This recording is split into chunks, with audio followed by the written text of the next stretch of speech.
Hey you guys, Bill Flipper here, and I'm answering a question somebody dropped. It's May 5th. I hope everybody's having a nice Friday. So the question was, I'm actually going to read it off. It's from Steven. Hey Bill, quick question. I'm just getting started. So far, I've solely been sending in clothes and apparel, like Adidas, Nike, etc. I've heard that this is a bad reason for the following reason. The high return rate of clothing will look bad on a new seller account and will end up being banned or suspended. So far, I've sold 3 units, and one of them was in fact returned, which already makes my return rate 33%. What are your thoughts? Thanks in advance. And my answers are I think my answer was basically what my answer right here.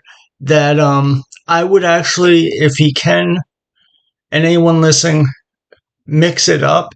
Like if you have some books you could send in or some grocery or things like that. Um,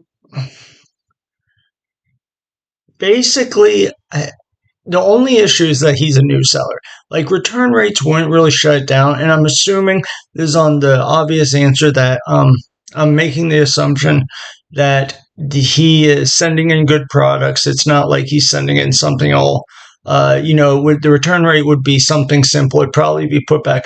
So most items, if someone like put on the pair of shoes and they didn't match, and they sent it back to Amazon or it didn't fit, they put it back as sellable inventory.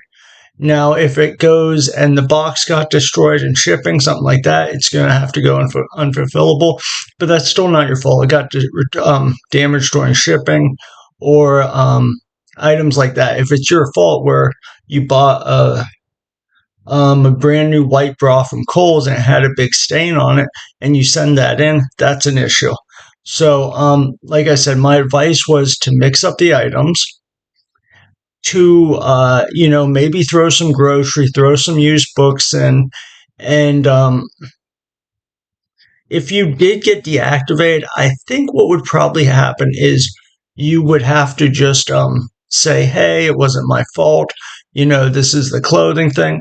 My answer is pretty much mix things up. And when it comes to returns, I'm going to give the basic rundown of returns again. That this is what I've been told, by the way. I don't know if this is backed up, but it kind of makes sense that men's items are returned less. Like I bought a pair of Adidas size shoe 10 off of or size 9 off Amazon. When I wear Adidas, I'm size 9. As long as I like the shoe and I buy a size 9, it always fits. Like when it comes to like I guess men's shoes, like I've heard like one of the lowest Nike returns is like the Monarch 5 or the Monarch 4, like the classic old dude Nike shoes, the meme shoes about grilling. And because like people buy that shoe over and over. People buy, you know what I mean? The same with I would think some Converse, like if you know you're a size 9 Converse and you're like, "Hey, I get Converse shoes," or it's summertime, I buy Converse. Those things are less returned because, like I said, probably a 9 size Nike is going to be, if you buy Nikes and you're a size 9, every size 9 is probably going to be very similar. I mean, I suppose there could be some small differences, but my size 9 Adidas always fit, no matter what different the shoe type it is. Even if it's, as long as it's Adidas, it fits. Now I don't know about Nike, it might be different. So men's returns are known to be less, and certain you know what I mean? I guess things like that, certain things like that, like the classic shoes, things like that. Um, Women's, I guess the more, like one of the higher return items, or I guess they're like I think they're called the pro shorts. They're kind of like booty shorts, for lack of a better term. And they are known to have a high return item. So if you think about that, things that probably are tight fitting that maybe they haven't bought for a long time, or maybe they're buying as a new item, like bras have, I would suspect, I don't know this for a fact, but a higher return item because some of these items have to be the perfect fit. Like if my size 9 or an inch big, or a quarter inch too big, it doesn't matter. But certain things that have to be a more perfect fit, you would think, depending on the body type, they may get returned more. So that's a way to think about it.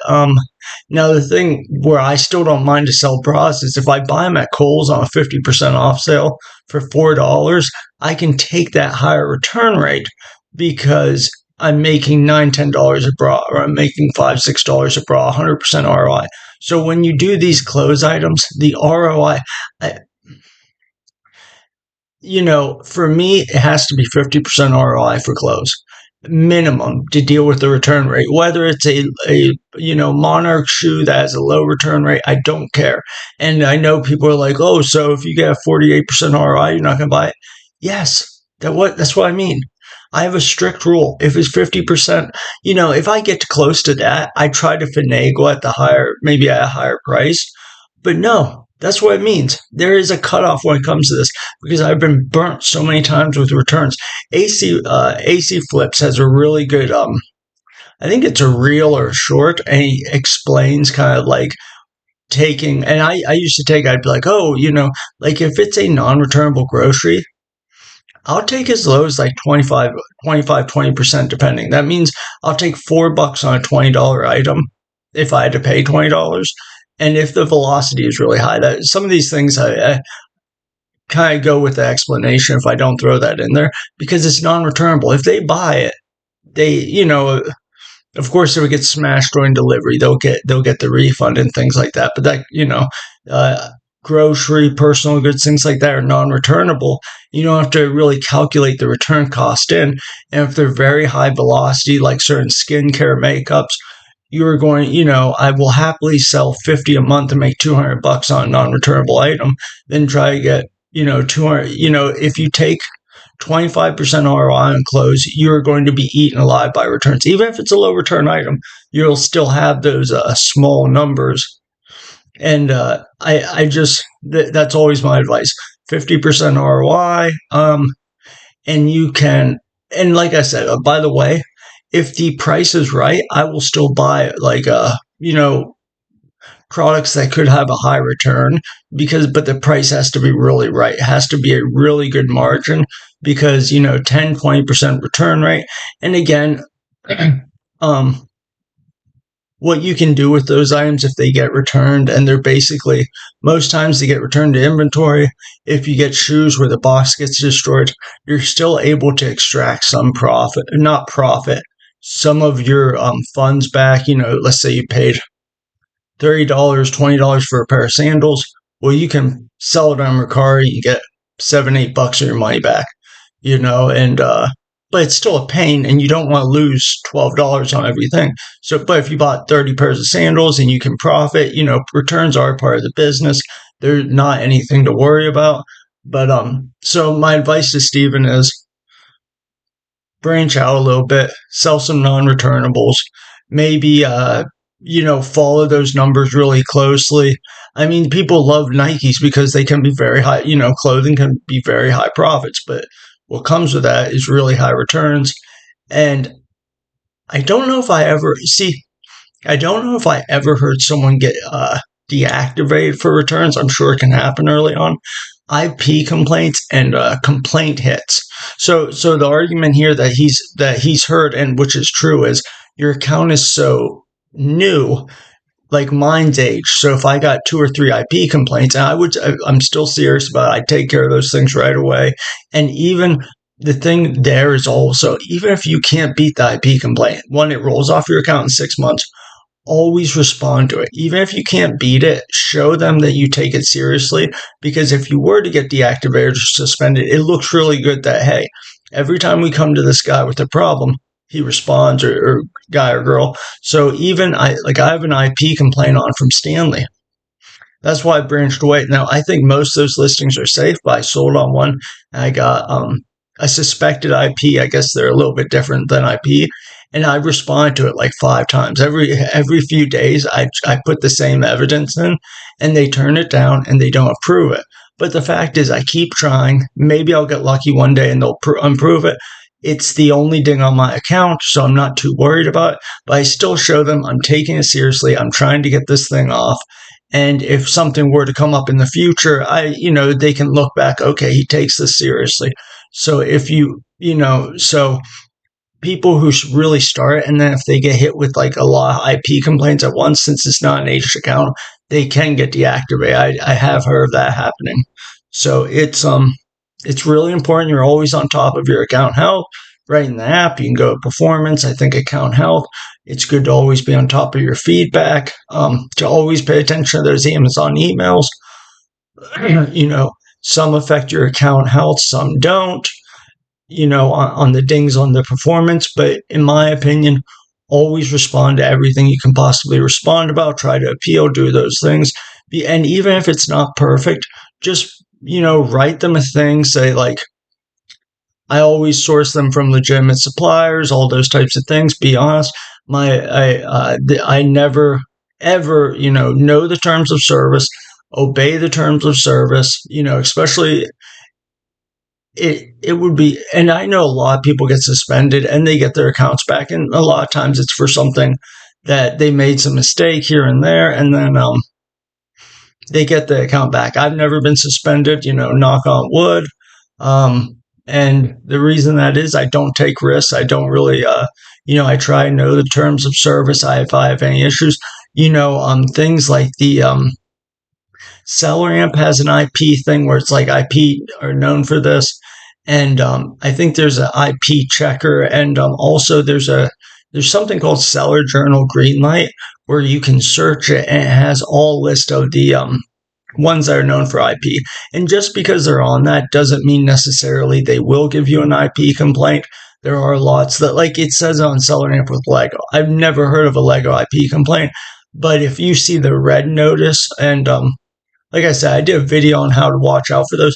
Basically, if you see Bill's hats on the listing, and it's Bill's hat, red style, and Bill's hat is the only seller on it, that's a news flash that's a flashing red light, stay away from that listing. So those are pretty easy to see. It's usually the brand is selling the product, and there's one, and the price has been very consistent over history. And that's usually those things you can find out pretty easily, but you sometimes still get the surprise. Stanley was a surprise, and they are sending it out, and I do believe most of the listings are fine, because I think there's like large listings, and then there's like break-off listings. I think some of the break-offs are getting suspected IP, and I don't know if anybody's having any success taking care of that. It seemed like some of these are also, like with a suspected IP complaint, like people would say compatible with Keurig. No, they would say like some type of K-cups that they weren't used. So this is a classic one. And this was suspected IP complaint. Someone would get an off-brand K-cup, and they would say Keurig works with Keurig, something like that. And then you would have to go, they would get a suspected IP complaint from Keurig. And then if you went through Keurig compatible, it would work. Like you had to put like, I don't know if I'm wording it right. Like you couldn't put Keurig, like works with Keurig. You had to put Keurig compatible. It was something weird, but those are just examples. Usually you can fix the listing, get rid of it. I've gone back, tried to fix the listing, couldn't get rid of it. I had already sold out. So it is what it is. There's a lot of videos, and maybe I'll work on that, on how to handle those types of complaints. Usually you don't delete the listing, because then you can't edit it. And then you do a close listings, and sometimes the people who got the same complaint, they go back and fix it. I always do try, and is what it is. No worries. Like I said, it will fall off my account within 6 months. I've shown them over and over that I've tried to fix the issue. Doesn't seem to work. So every morning I check my account health. Every morning. And if I see something pop up, I try to handle it. Sometimes Walgreens was a huge one. Walgreens went through before and did tons of IP complaints, and then they never did again.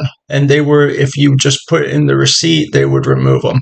So something to watch out for if people are selling Walgreens products. They happened once. Starbucks was one. They ran through and did complaints like a couple years back. Never did again. So something to watch out for. That's why you only source products from legitimate suppliers. Keep track of those receipts, and hey, keep it moving. All right, everybody. I hope everyone has an amazing and great weekend. Keep hustling. Please like, comment, and subscribe. And if you have any more questions, I will make a video and try to help you. I will answer them in the comments. And if there's something like this where I think there can be expanded upon and it doesn't fit in the comment section, I'll happily make a video. Thank you guys. Have a great weekend. Bye.